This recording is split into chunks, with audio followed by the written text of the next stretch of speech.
Chapter 2 Little Shop of Horrors. We are all in the gutter, but some of us are looking at the stars. Oscar Wilde. I was born in 1981 in an English seaside town called Grimsby, but our family had moved to the nearby village of Brigg by the time I was 5 years old, so it's there that I find my most lucid childhood memories. The 1980s were a time of private enterprise and self-employment, and my father bought into that philosophy quite literally, by buying a local newspaper shop that we would make our own. He and my mother Linda worked slavishly to make it work, but it was a thankless role in the community that yielded precious few financial rewards. Fortunately, I was oblivious to the complications of business as a child and found it all rather charming. As the sellers of the morning newspaper, my parents were on first-name terms with practically everyone in the neighborhood. And as sellers of sweets, they were also revered by the local children. The shop was situated right outside the local school, and every lunchtime and evening it would swell with kids falling over themselves to empty their pockets of one thing and fill them with another. This is also where I got my first taste of fame, as I nonchalantly strolled past the queuing customers and headed behind the scenes like a VIP. Rather shamefully, I would then taunt the other children by grabbing what I wanted without paying for it and consuming it in front of their disbelieving eyes. It took my brother and I several years to realize that things are actually meant to cost money, but once reality had set in, we were soon paying for what we wanted like all the others. Had we known how hard our parents were working for so little money, I'd like to think we would have been more of a help than the monstrous hindrances that we no doubt were. The shop was more than just a place of work for my family, and became more like a second home as we found ourselves spending half of our time there. Whenever my parents were working, outside of school hours, my brother and I could be found pottering around behind the scenes trying to keep ourselves amused. This is actually where my exploits as a game designer began. There were copious amounts of cardboard lying around, and I would spend hours doodling on them and cutting them up to fashion my own homemade toys. One particularly inventive creation involved constructing a slimmer, binocular-sized box from a larger one, and then inserting a hand-drawn scene into it to view the bottom of it. A tiny plastic ball would then be tossed inside, and I would aim to make it strike various targets at the bottom by rocking my head back and forth as I clutched the contraption to my eyes. God knows what any onlookers must have thought I was doing, but I felt I had made my own high-tech piece of entertainment. A similarly creative game involved playing table football with cards of sports stars and a scrunched-up piece of paper for a ball. Competing against another human player, we would frantically chase the ball around the table, using the lower part of the card to flick it towards the goal as if it were the player's legs. In addition to these interactive amusements, some concepts were rather more mathematical and hinged on the roll of the dice. A particular favorite was a fighting game, where each number on the die represented an attack of varying intensity. I would grab two toys and take it in turns to let them score a random attack, which was then acted out in a childlike fashion.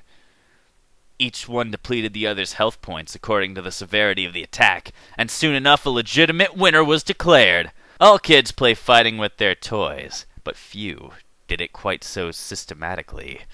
Sometimes toys weren't even involved.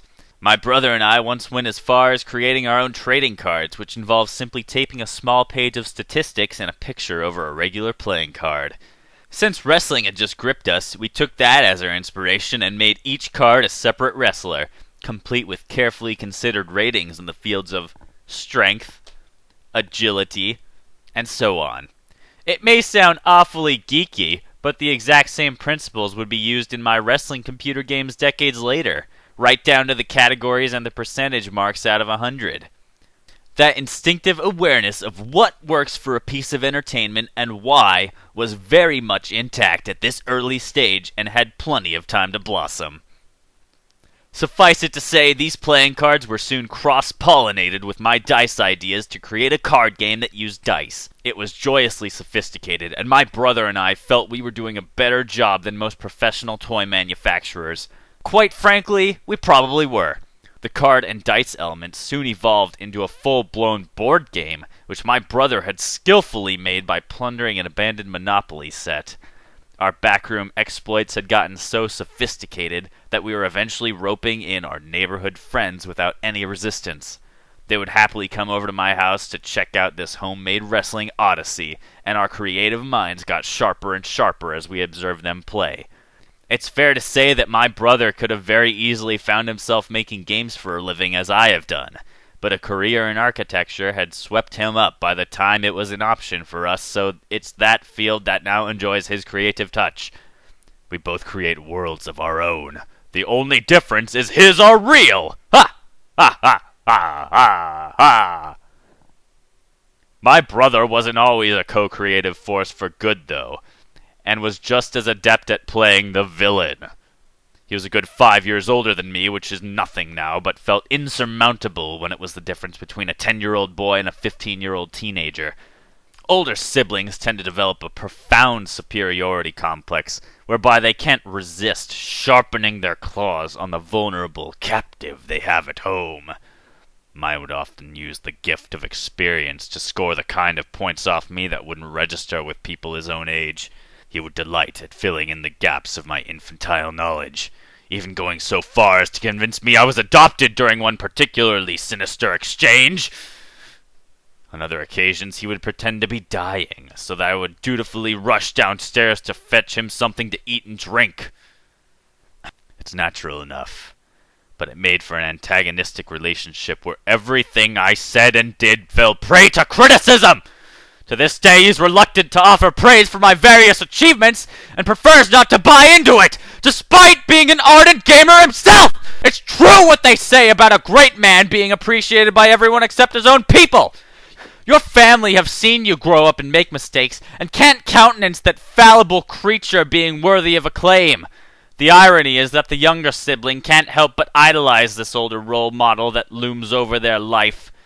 When we were younger, Stuart was my authority on what to do and how to do it, so everything I said and did was calculated to impress him. Even now I find myself carefully choosing my words and actions to meet his approval, albeit to a lesser extent. It sounds terribly insecure, but it was actually a good burden to carry, because it made me acutely aware of what impresses other people and articulate enough to express it. Both instincts would go on to serve me well. The newspaper shop in Brig, where we plied our trade. The shy toddler that would later face the limelight. The love part of my love-hate relationship with my brother.